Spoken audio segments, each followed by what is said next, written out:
all my fault. I drove Spider-Man away. Spider-Man was a hero. I just couldn't see it. He was a thief! A criminal! He stole my suit! He's a menace to the entire city! I want that wall-crawling arachnid prosecuted! I want him strung up by his web! I want Spider-Man!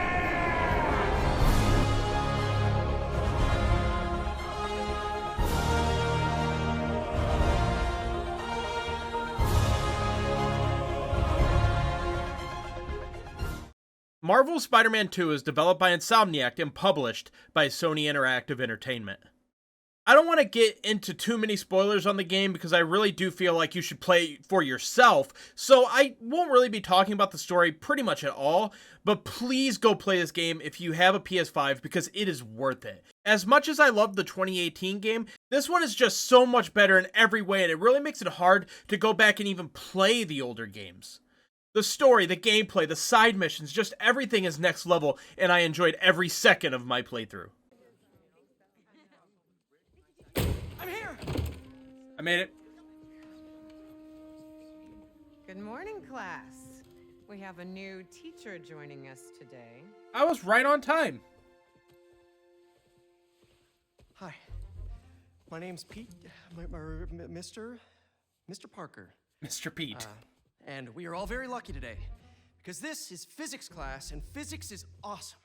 The boss fights in the game were also something I really loved, and I thought pretty much all of them were great. The missions where you're out of the spider suit in this game I thought were 100 times better than in the first game, as I thought in the first game they were kind of a chore to get through, and not something I really looked forward to on replays of the game. But in this game I thought they were all way more polished and more fun to play, and that is a huge added bonus. There is one thing I do wish they would have added to the game, and I think this would be more helpful in boss fights and in open combat areas because there are just too many enemies, but I wish they would have included a lock-on feature. I think that could have really helped, especially in boss fights, because sometimes the boss will jet off screen, and you will have to make sure you are always moving the camera as fast as possible so you're not out of position. It's not a huge deal, and it didn't hurt the game for me overall, but I think it could have been a nice thing to add to the game, and maybe we'll get something like that in Spider-Man 3. Beyond the story, the gameplay is also where this game shines. Being able to go back and forth between playing as Miles and Peter is pretty awesome because they have wildly different abilities that you can use to your advantage. So it's almost like you're playing two different games in one.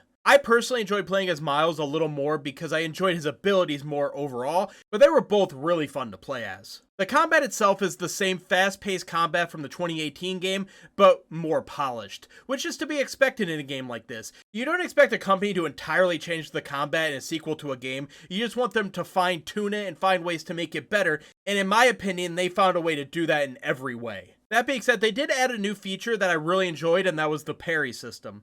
This allowed you to parry big attacks when the enemy glowed yellow above their head, and this would stagger them and allow you to get more damage in. This is really helpful and will come in really handy during boss fights and against enemies that like to jump up and do big moves by smashing into the ground. The side missions in this game were something I was really looking forward to, and I think for the most part they delivered. There were a few side missions that I didn't really vibe with, but for the most part they were all great. Majority of them had a purpose. All the collectibles, like the spider bots, memories, and others I can't really talk about without spoiling, had a purpose and a reason to be there. I think on that front they knocked it out of the park, and I hope to get even more in the third game, because admittedly as good as these were, it did feel like there could have been even more side missions added to the game overall. I love what we got, but it felt like you spent a lot of the game with no side missions to do, so you just had to play the story missions over and over again and for a few hours till a couple more side missions popped up. So it's a little nitpicky, but it's never a bad thing to have more things to do with more fun to be had. The abilities were really fun as it included a lot of new abilities like Spider Barrage Heavy Impact, which Peter uses to unleash a flurry of strikes using his spider arms, and more Venom abilities for Miles, including the Venom Smash Jolt, which Miles will jump up and smash his fists into the ground, causing everyone within the circle to be electrocuted and sent into the air. These are just to name very few of the abilities you will get throughout the game. The game also has a return of the gadgets with your normal web shooters, and new ones like the Ricochet web. There is also a suit tech menu where you can upgrade your health, damage, focus meter, and traversal. These are just to name a few of the many things you could do in the game that is so much fun to play around with. Another good aspect of the game is the way they did suits for both Peter and Miles. Not only are there more suits in the game than in the first one, there are also 3 other color variations that you can get on some of these suits that you can play around with. Sometimes I wish the suits had some more color variations because it feels like a lot of the same colors all the time. Maybe in the next game we could just have custom colors on suits, just allow us to make these crazy looking or cool looking colored suits whichever color we want. I think that would be awesome. But outside that note, I love the suit aspect in this game and I think it was an awesome addition. Now there was a brand new mechanic that they added to the game that I really enjoyed, and that was the glider.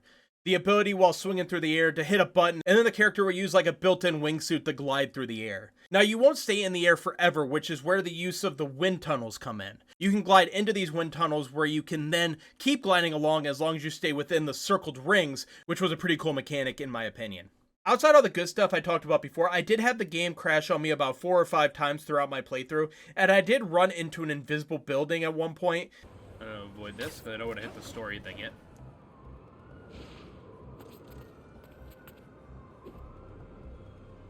We got an invisible building here.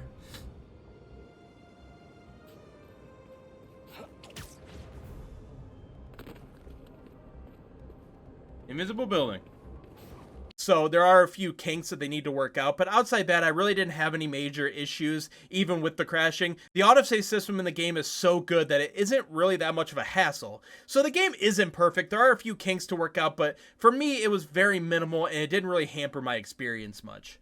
In the end, Spider-Man 2 is a fantastic game that is a strong Game of the Year contender in my opinion. There was never a moment where I wasn't enjoying my time with the game, and outside the few crashes and 1 or 2 glitches, I didn't really have much of an issue. The story was great, the gameplay was polished, the boss fights were incredible, just everything I could ask for in a Spider-Man game, especially a Spider-Man sequel. They knocked it out of the park on this one, and that is why I am giving Marvel's Spider-Man 2 a 9 out of 10. I truthfully think once they work out some of the kinks, this is a 10 out of 10 game.